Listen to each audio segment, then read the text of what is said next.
Teachers are natural innovators, entertainers, and problem solvers. They dream of growing old into the profession, teaching their kids. But sometimes career goals shift or change, and that makes opportunities outside of the classroom seem intangible. Questioning, who am I if I'm not a teacher? I'm your host, Alexandra Simon. And I'm your co-host, JoDee Scissors. This is The Great Teacher Resignation.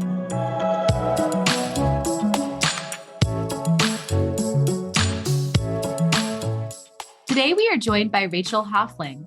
Rachel is a former school counselor of 4 years with a passion for trauma-informed care. She now works in a remote position for a tech company where she is in full control of her day, finances, and daily input and output. Welcome to the show today, Rachel. Thank you, guys. I'm so excited to be here. We're excited to chat with you. So we're going to just dive in head first right now, because you have such an interesting story. And I like the way that you really outlined some of the things that happened after you left. And the first thing I want to talk about is full control. So when I was a teacher, and I know many teachers, they have a lot of control in their daily lives in the sense that they do their planning, they kind of execute the planning, they make their schedules throughout. They have some room to be able to have some control. And after I transitioned, I had a whole new outlook on like what actually control was. So allowing breathing room in my schedule, scheduling meetings to tailor to my workload. Like I hardly ever take a meeting before 10 or after 4 because it just doesn't work for me. I like to settle into my work and then set it up in a certain way afterwards. So what did that look like for you when you transitioned? What did full control mean to you? Yeah. So being a school counselor was my first job in the workforce period. So I never had any prior professional experience of anything outside of education. And so when we would describe to students or like other staff members about like what a school counselor's life is like, you walk in to a day that you like to have an idea of what you're doing, but you don't know if your principal is going to come with a student and there's been a major concern. You don't know if you're going to be doing a suicide assessment that day, a threat assessment that day, if you have to make a call to Child Protective Services, if you're going to have a parent that's angry about something, and if you have to diffuse that situation. And then that throws off the whole plan that you maybe had set for yourself today to work on 504s, all that fun paperwork that educators know and just love. And then also just realizing when you're getting caught doing those things that you're trying to always prioritize the students, you're then getting behind on paperwork, those things that have those deadlines, like with people, with decision makers, with stakeholders. And so now that I'm in a position where there are no occurrences that are unexpected, you have full control of, hey, you are in charge of making 30 calls a day. You just need to have these done by the end of your day. You need to set up these meetings, and deciding when you want to make those calls is just such a relief compared to when you were at the mercy of other people making those decisions for you. So when you were a counselor, what was your counselor to student ratio? Yeah. So for those who maybe don't know, ASCA, the American School Counselor Association, says that the preferred ratio is 250 to 1 school counselor. And for me, it was about 400 students in particular. So way over the ratio. I very rarely ever talk to a counselor that is at or below that ratio. So I was at one of the largest middle schools in the area of the Tampa Bay area. It was definitely a challenge of trying to meet all the needs of 400 students. That just threw my stomach into knots, that ratio. One of my biggest qualms with education is the ratio of counselors to students and meeting those students' needs. But the way that you described how you kind of you go into your day with kind of this plan, but when you have so many students with so many different needs, the schedule kind of just goes out the door because you are troubleshooting in real time. Like your day, like you set up your day to, be there between certain hours, but you just never know what's going to happen. And I'm thinking about I was an elementary teacher and there were just times where unexpected things happened all the time. And you just had to pivot or be flexible or just throw whatever you had planned out the door because a student was in crisis. And that was what mattered the most. Right. Maybe it's not a crisis, but they're just coming down and they're distraught, they're needing like those services. They're not able to calm themselves down. They don't have those self-soothing skills. And so knowing that you are that person for them in order to help them regulate, because not every student has the same emotional regulation skills. And so knowing that if I don't take the time to work with a student now, then worse things can happen. And so maybe you're in the middle of working with another student who you don't typically see and they are in crisis. Or maybe you're in the middle of something very time sensitive or an IEP or 504. Just that constant problem solving and managing and decision making. We talk about how teachers make thousands of decisions a day about, if I don't do this now, what will be the long-term outcome of this, of the day, of the week? If, will I get a phone call from that angry parent of why didn't you make that time to meet with my child when they came to you and they're crying? What were you talking to my child about? Just when you are making those decisions about, if I don't do this now, how will this impact my time later down the week, the month, the day? A lot of decisions that you're making every single day. You don't really have control of your schedule because you have things that you have to get done, like 504s and IEPs and things like that potentially. But at the same time, you have these crises. So we heard from you that you decided to make this transition from being a school counselor and you went somewhere else. And I'm curious, what was the most important support you received when transitioning out of education? So really that first person that helped me get to where I am now would probably be my boyfriend. He's worked in tech for a long time. And so, we had been dating for a while at this point. And so he was just seeing me coming home drained, coming home and taking a 2-hour something nap. And when he was done with work, he was ready to start his day. Like, let's go play golf. Let's go play tennis. Let's go enjoy life. Let's go live our lives. And I'm like, I'm so tired. I'm so drained, or I'd want to come home and just vent about work. And he would be there for me as much as I can. But, if you have a partner that's outside of education, there's just a lot of things that they don't know. And, so he just had some very real talks with me of just like, it seems like you're really emotionally invested in this job. It's draining you. And there's not a lot of room to move up for pay raises. So, what is next for you? And so, he's like, I think you'd be so great at some of these positions in tech.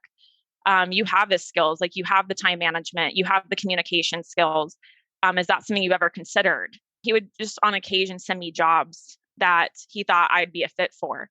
And so that was really what got my wheels spinning, where, I'd see like the pay raises with these jobs, just the potential with these jobs, the benefits of these jobs. And so that's when I started to do my own research. I'm a millennial. So naturally, some of my research came from TikTok. I always say I don't do the TikToks. I just watch the TikToks. And there are some great resources on there. And so just some of the people like I followed, one name is Anna Suter. She's a former school counselor who has left as well. There's a whole group of people that have talked about their transition outside of education and what they do. And so really just learning through other people's experiences and just reaching out to those who were in the tech world just to see like what there is for me, like what I would like. And so I would say the whole process of me transitioning from when I realized like I don't want to do this forever in education to making the decision of what jobs I'm applying for, it was probably about 9 to 12 months, because I just didn't want to apply to a job just to get out of education. I wanted to find a job that I still was passionate about, a job that I know I could do well. And when I sat in on the interview, I was knowledgeable about the job that I was applying for. And I think that's one of the biggest things that when people are wanting to leave education is they know that they want to leave, but they don't know what they want to do yet. And I think we're also starting to kind of see now that ed tech is starting to get a little inundated with a lot of teachers leaving. And some of these roles that we've been told that are really great for teachers, like customer success.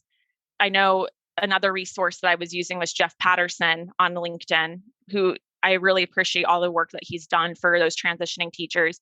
He just kind of had a Hard Knocks post not that long ago saying that some of these positions that teachers are wanting to apply for, like customer success, they have upwards to 500 applications for an ed tech company. And I don't doubt that those people applying for it don't bring great skills.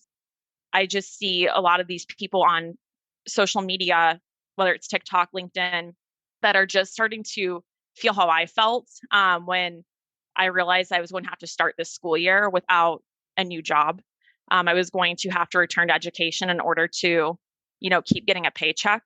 And so just really, that stuck feeling that I know that transitioning educators, that once they realize that they're ready to leave and they've done the research of what they want to do, now I just need a company to take a chance on me, but that's not happening. I totally understand that frustration that comes with that. I want to back it up for a minute. You were a counselor as a young adult. And to me, that seems like a lot as a young adult to go into a school and have a big workload of students who come with different problems and needs.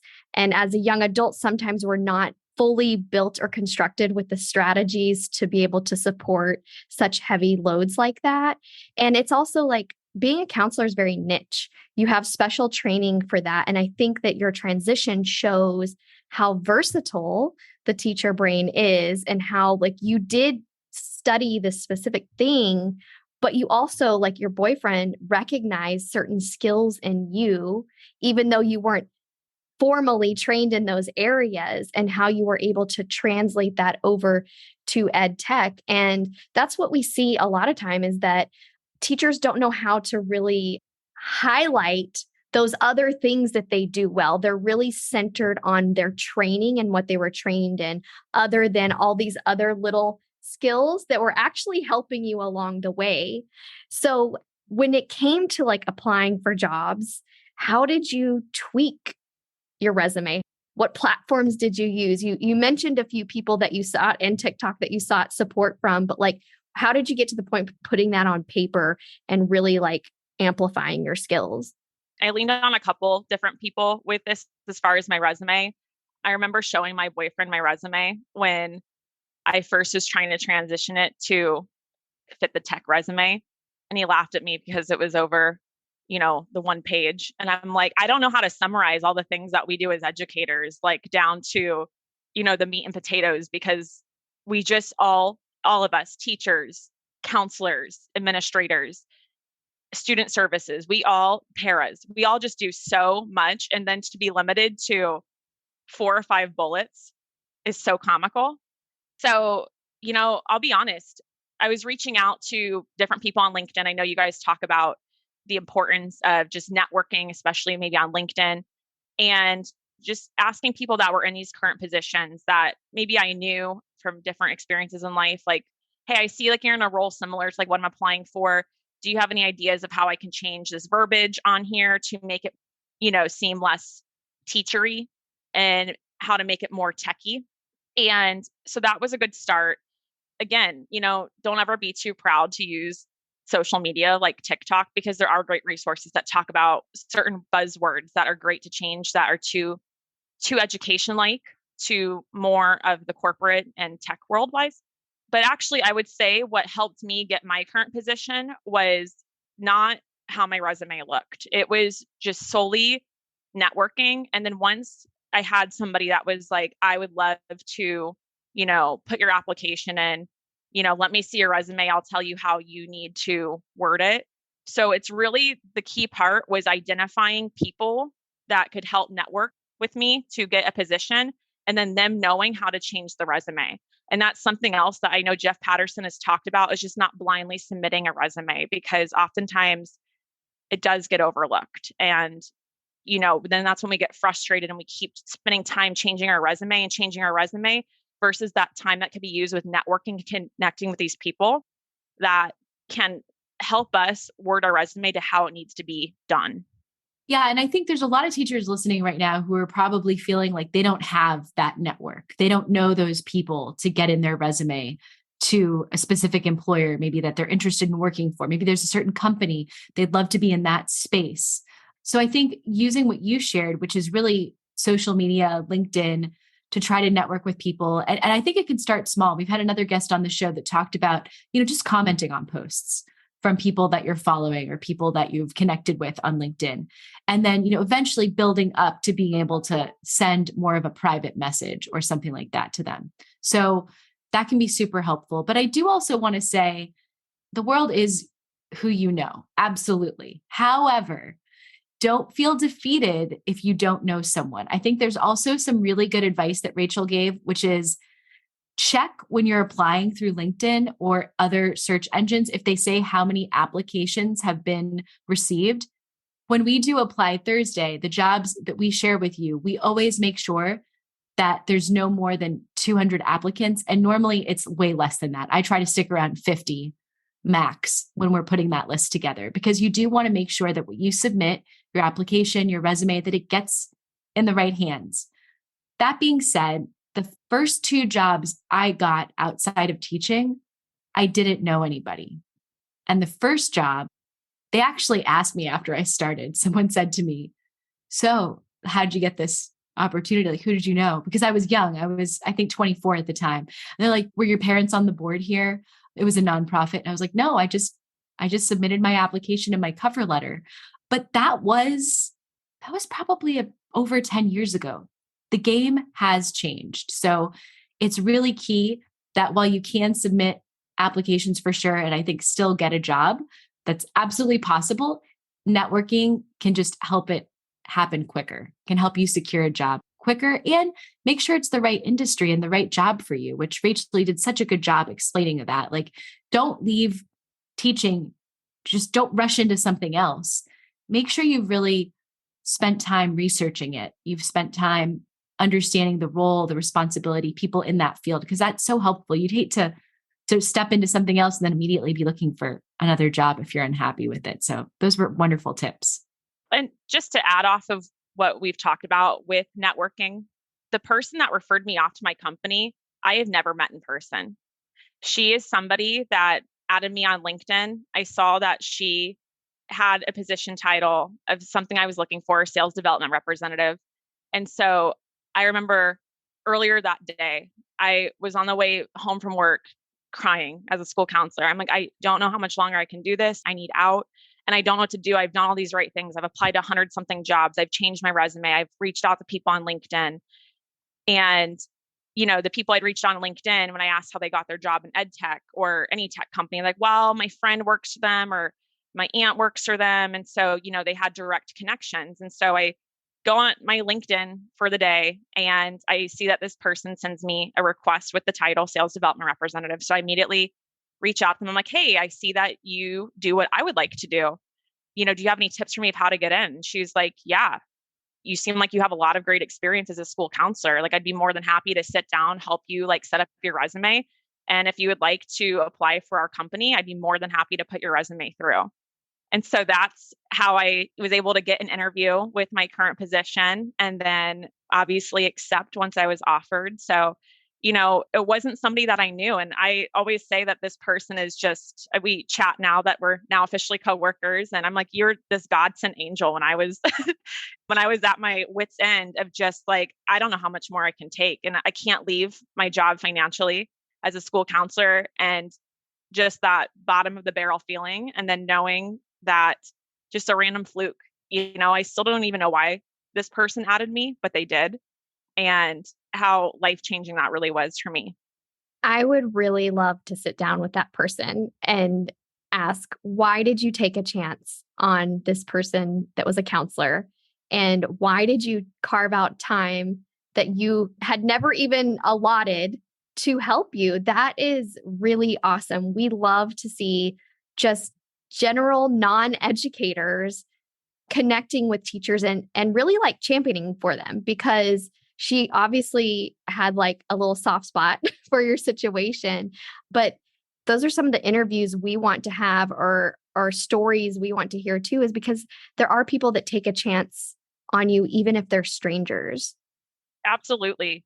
I remember speaking with her before my interview, and I was trying to find the exact message, but just how much she empowered me. She was like, "You do one of the hardest jobs. You can nail this interview. You have the skills. You have more than the skills needed for this job."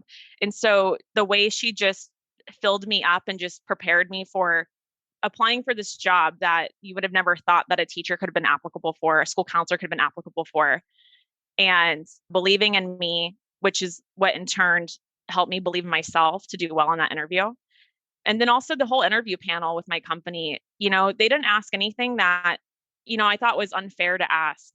They really praised, like my work in education. And, I believe they've also have hired other teachers as well.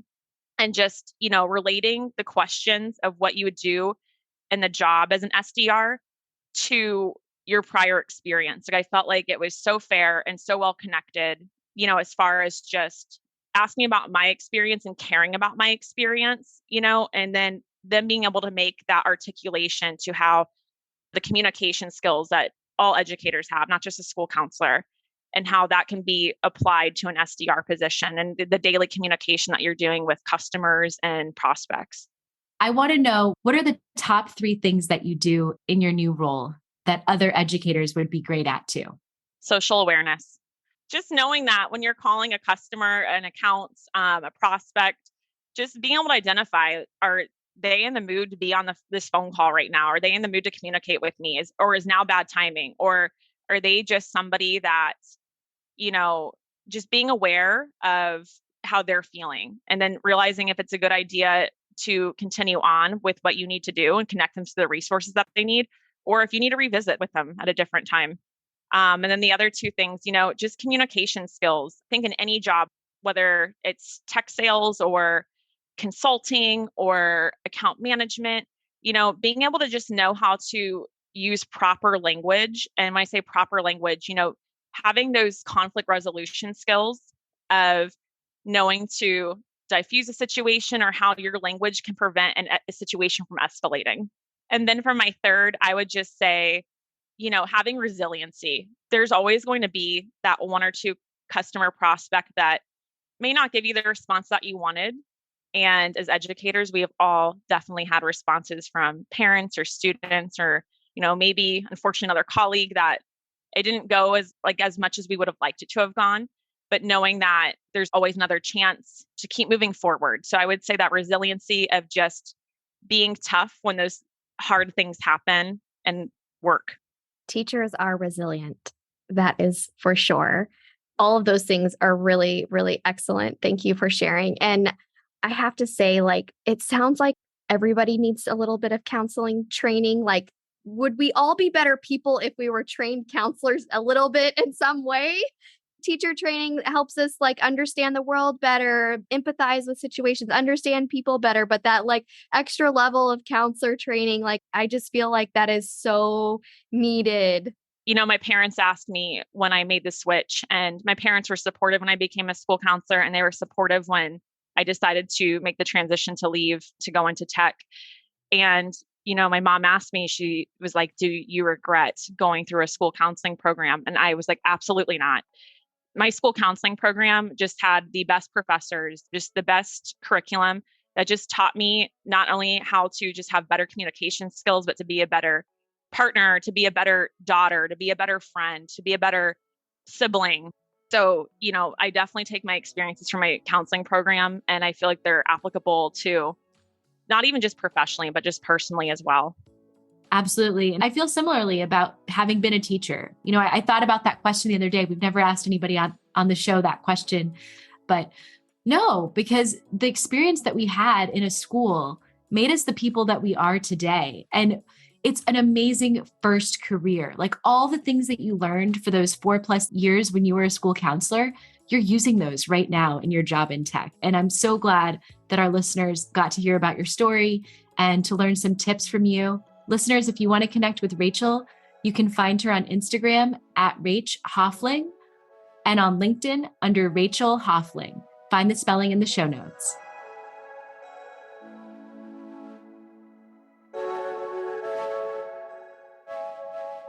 If you liked The Great Teacher Resignation, give us a 5-star rating and follow us on Instagram, Facebook, Apple Podcasts, Spotify, Google Podcasts, Amazon Music, and Audible.